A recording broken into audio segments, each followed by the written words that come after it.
රැක්ක මිනිස්සු හම්බුනේ හරි කලාතුරකින්. බැඳීම් සීමා වෙන්න ඕනේ ඇඟිල්ලට දාන මුද්දටවත් අත්සන් කරන කොළ කෑල්ලටවත් නෙමෙයි. හොයලා බලන තැන, නිතර වද වෙන තැන, අඩුපාඩු හදන තැන, මදිපාඩු ඉවසන තැන තව කොච්චර අය මුණ ගැහුණත් එක හිතකට විතරක් ආදරය කරන තැන, එකම එක හිතක් පතන තැන.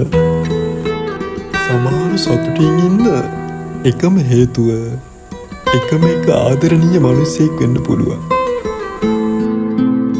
මේ ඉන්නේ ඒ ආදරණීය මිනිසයා.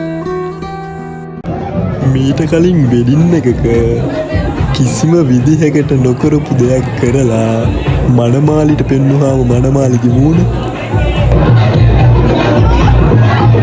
මේ තියෙන්නේ වෙඩින් එකට ආපු අයගේ හැමෝගෙම අස්සන් ටික කියලා මනමාලිට විස්තර කරන්න මාර කට්ටක් කන මම. මගේ නලින් නිහලාරච්චි කියලා YouTube channel එකක් තියෙනවා. පුළුවන් කෙනෙක් ඉන්නවනම් ඒක subscribe කරන්න. මම නලින් නිහලාරච්චි.